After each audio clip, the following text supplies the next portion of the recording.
Dans le reste de l'actualité, avant les élections générales en décembre prochain, il y a lieu de réduire le déficit de confiance qui impacte sur la légitimité des acteurs élus et des institutions issues des élections de manière répétée, les organisations de la société civile et les partis politiques, les cours et tribunaux.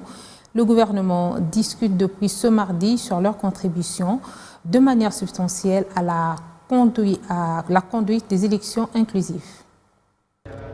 La RDC prévoit ces élections générales en décembre prochain en respect à la Constitution et au calendrier électoral. Au-delà du cadre législatif et organique, le contexte relève des sujets à préoccupation, lesquels sont pourtant susceptibles de se présenter en opportunité pour les organisations de la société civile et les partis politiques congolais et contribuer de manière substantielle à la conduite des élections inclusives et crédibles en 2023. Ce forum des parties prenantes du processus électoral vise d'abord à créer un cadre où tous les acteurs impliqués dans le processus se rencontrent et pendant une période conséquente discutent des sujets qui leur tiennent à cœur par rapport à ce processus.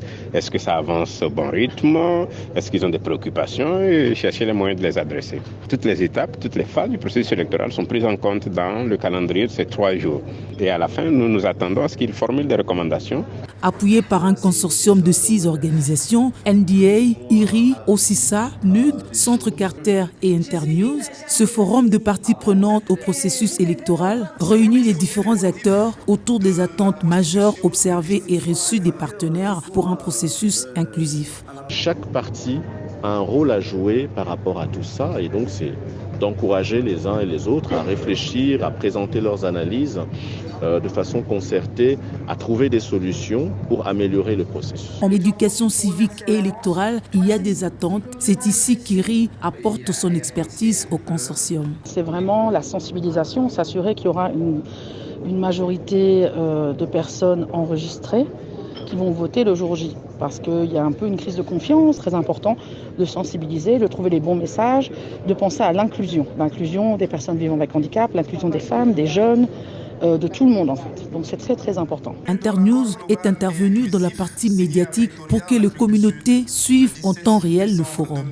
L'idée c'est vraiment que les citoyens congolais puissent être partie prenante des discussions, c'est-à-dire puissent les écouter, puissent interpeller ces parties prenantes qui discutent ici, donc des magistrats, des gens de la société civile, des personnes des partis politiques, pour trouver des solutions aux différents problèmes qui affectent le processus électoral aujourd'hui.